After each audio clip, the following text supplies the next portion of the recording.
সালের উচ্চ মাধ্যমিক পরীক্ষার জন্য তোমরা অনেকে প্রস্তুতি শুরু করেছো এবিটি এর টেস্ট পেপার থেকে। এই টেস্ট পেপার থেকে আমরা ইংরেজির পেজগুলো আলোচনা করব। আমরা আগে দেখে নেব ইংরেজি কোন কোন পেজে আছে। ইংরেজির পেজ নাম্বারগুলো এখানে দেওয়া আছে। আমরা আজকে আলোচনা করব পেজ নাম্বার 341, 341 পৃষ্ঠা। এর আগের সমস্ত পেজের আলোচনার ভিডিও আমার চ্যানেলে আছে। চ্যানেলে ভিজিট করো, প্লেলিস্টকে ক্লিক করো, ক্লাস 12-এর ভিডিও বার করো, তোমরা সেখানে সব পেয়ে যাবে। আজকে আমরা 341 পৃষ্ঠা থেকে এমসিকিউ, এসএকিউ এবং গ্রামারটা আলোচনা করব। প্রথমেই আমরা এমসিকিউর দাগে যাব। একের দাগে, at last the narrator came to know that his co passenger girl was. অবশেষে বক্তা জানতে পেরেছিলেন যে তার সহযাত্রী যে মেয়েটা সে কেমন ছিল। উত্তর হচ্ছে completely blind, option number D. আর দুইয়ের দাগে, the writer in the prose piece says that they lived in the ancestral home which was build in the middle of the 19th century. The home was built in around কত সালে? মানে লেখক APJ Abdul Kalam এক জায়গায় বলছেন ওনারা ওনাদের পৈতৃক বাড়িতে বাস করতেন, যে বাড়িটা 19th সেঞ্চুরির মাঝামাঝি সময়ে তৈরি হয়েছিল। তো 19th সেঞ্চুরি মানে কত সাল থেকে কত সাল? 1801 থেকে শুরু করে 1900 সাল পর্যন্ত। তো তার মাঝামাঝি হবে মানে কি? Around 1850, around 1850, option number B. আর তিনের দাগে, the boy in the story thank you ma'am wanted a pair of suede shoes that was blue. ওই থ্যাংক ইউ ম্যাম গল্পে যে ছেলেটা রজার, সে একজোড়া জুতো কিনতে চেয়েছিল, সেটা নীল রঙের হবে। আর চারের দাগে, the tsar in the story three questions was termed as the ruler of Russia. Tsar বলতে রাশিয়ার সম্রাটকে বলা হয়।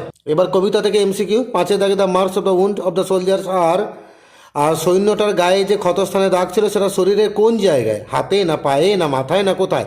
উত্তর হচ্ছে option number C, in his side, তার শরীরের একটা পাশে। ছয়ের দাগে, the curl green twigs rise from, সে কোঁকড়ানো সবুজ ডালাপালা সেটা গজায় করতে গিয়ে। উত্তর হচ্ছে option number C, close to the ground. সাতের দাগে, but thy eternal summer shall not fade, তোমার চিরন্তন সৌন্দর্য কখনো ফেড হবে না।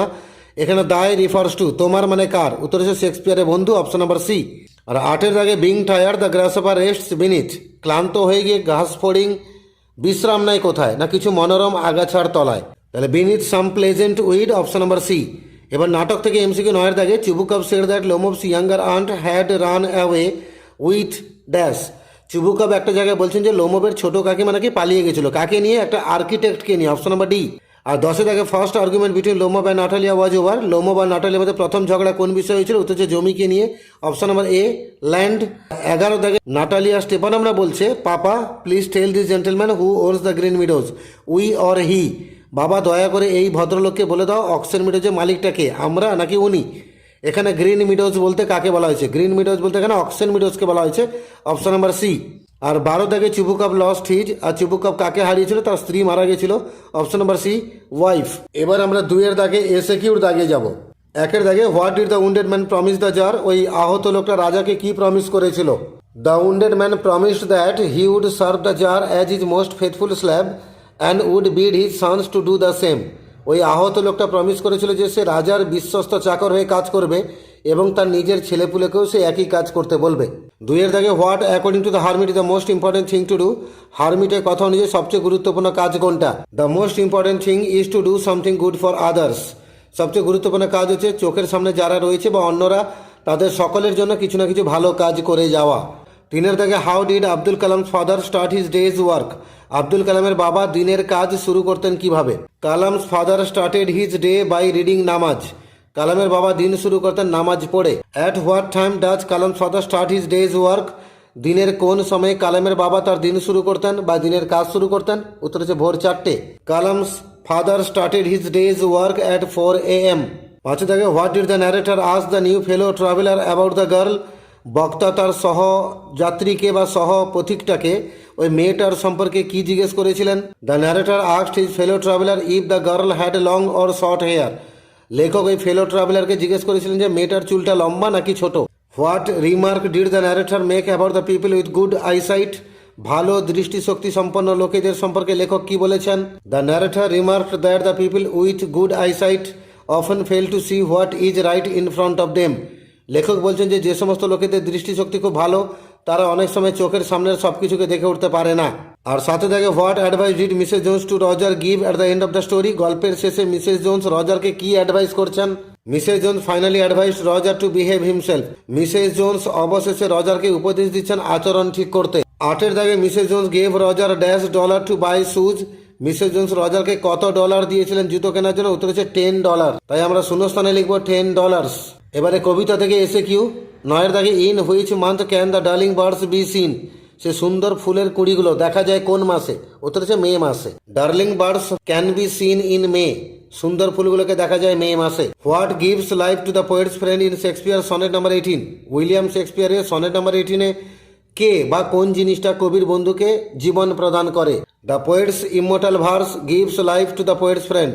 কবির যে অমর কবিতা সেটা তার বন্ধুকে জীবন প্রদান করে। 11 দাগে what does the eye of heaven refer to? Eye of heaven বলতে কাকে বলা হয়েছে? The eye of heaven refers to the sun. Eye of heaven বলতে সূর্যকে বলা হয়েছে। From where is the shrill song of the cricket heard in the poetry of earth? The poetry of earth কবিতায় ক্রিকেটের যে তীক্ষ্ণ গলায় গান সেটা শোনা যায় কোথা থেকে? The shrill song of the cricket is heard from the stove. ক্রিকেটের তীক্ষ্ণ গলায় গান শোনা যায় রান্নাঘরের আশেপাশে থেকে। 13 দাগে where does the soldier lie stretched? সৈন্যটার দেহ বিস্তৃত ছিল কোথায়? The soldier lay stretched on the heavy undergrowth. সৈন্যটা বিস্তৃত শুয়েছিল সে ঘন ঝোপঝাড়ের উপরে। হোয়াই ইজ দ্য সোলজার পেল? সৈন্যটাকে বিবর্ণ দেখাচ্ছে কেন?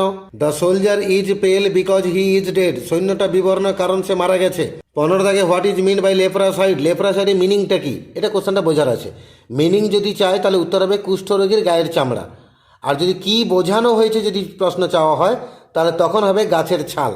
এখানে মিনিংটা চাইছে, মিন বলেছে, রেফার টু বলেনি। তাই মিনিংটা কি আমরা বলবো কুষ্ঠরোগীর গায়ের চামড়া। তাহলে leper's hide means the skin of a leper. এই লেপার মানে কুষ্ঠরোগী। আর 16 দাগে which voice shall run from hedge to hedge? এক ঝোপ থেকে অন্য ঝোপে ছুটে বেড়াবে কার গলার আওয়াজ? The grasshopper's voice runs from hedge to hedge. ঘাস ফড়িং এর গলার আওয়াজ ছুটে বেড়াবে এক ঝোপ থেকে অন্য ঝোপে। এবার আমরা গ্রামারে যাবো। 1 দাগে the tsar said I come to you wise man for an answer to my questions. রাজা বলছেন ওহে জ্ঞানী মানুষ, আমি আপনার কাছে এসেছিলাম আমার প্রশ্নের উত্তরগুলো জানার জন্য। তার মানে এখানে হারমিটকে তিনি জ্ঞানী মানুষ বলে সম্বোধন করছেন। তা আমরা উত্তর দেব জ্ঞানী মানুষ সম্বোধন করে রাজা জানালেন যে বা বললেন যে তিনি নাকি এসছেন তার কাছে তার উত্তর জানার জন্য। তাহলে addressing wise man the tsar said that he came to him for an answer to his questions. এখানে হিটাকে ব্র্যাকেটে বলে দেবে, এখানে হিমটাকে ব্র্যাকেটে বলে দেবে, এখানে হিজটাকে ব্র্যাকেটে বলে দেবে। এর থেকে my parents are widely regarded as an ideal couple, এটা ভয়েস চেঞ্জ করতে বলেছে। মানে আমার বাবা মাকে আদর্শ দম্পতি মনে করা হতো কার দ্বারা? লোকেদের দ্বারা। তাহলে people widely regarded my parents as an ideal couple. তিন থেকে I don't recall the exact number people she fed everyday. Affirmative করতে বলেছে। আই ডু নট রিকল মানে আমি মনে করতে পারি না। তো আমি মনে করতে পারি না মানে কি? আমি ভুলে যাই। তাহলে উত্তর হবে I forget the exact number of people she fed everyday. দিলে বাক্যটা আমাদের হ্যাঁ বাচ্চা হয়ে গেল। 4 থেকে I am the most unhappy of men, positive degree করতে বলেছে। তো আমি দুনিয়ার সবচেয়ে অসুখী মানুষ মানে কি? অন্য কোনো মানুষ এই দুনিয়াতে নেই যে আমার মতো অসুখী। তাহলে no other man is as unhappy as I. 5 থেকে I don't intend to give up what I have. আমার যা কিছু আছে আমি ওটা দিতে চাই না। এটাকে নাউন করতে বলেছে ইন্টেন্ট। ইন্টেন্টের নাউন হচ্ছে ইন্টেনশন। তাহলে I don't have intention to give up what I have. 6 থেকে the water dripping from his face the boy looked at her. Split করতে বলেছে, মানে দুটো সিম্পল সেন্টেন্স করতে হবে। প্রথম বাক্যে লিখবে the water was dripping from his face. এখানে ওয়াজ কিন্তু প্রশ্ন ছিল না, মনে করে ওয়াজ লিখবে, নাহলে কিন্তু নাম্বার পাবে না। The water was dripping from his face প্রথম বাক্য। সেকেন্ড বাক্য the boy looked at her. এবার 4 বি দাগে আর্টিকেল প্রিপোজিশন আমি উত্তর সহ বাক্যটা পড়ছি। The tsar turned round and saw a bearded man come running out of the wood. The man held his hands pressed against his stomach and blood was flowing from under them. এখানে C দাগে common error, একটা শব্দ ভুল আছে। ভুলটা হচ্ছে flattering, এটা পাল্টে হবে ফ্ল্যাটারি। তাই তোমরা যে বাক্যটা পরীক্ষা লিখবে সেটা হচ্ছে few girls can resist flattery. এইভাবে পেজ নাম্বার 341-এ যে ইংরেজিতে ছিল সেখান থেকে আমরা এমসিকিউ, এসএকিউ এবং গ্রামার আলোচনা করলাম। আর বাকি একটা পেজ বাকি আছে 348 পেজ, সেটা আমি পরের ভিডিওতে আপলোড করে দেবো। এর আগের পেজগুলোর ভিডিওগুলো ভালো করে দেখে নাও, ওর প্রস্তুতি ভালো করে নাও। তোমাদের পরীক্ষা ভালো হোক এবং তোমাদের প্রস্তুতি জোরদার হোক।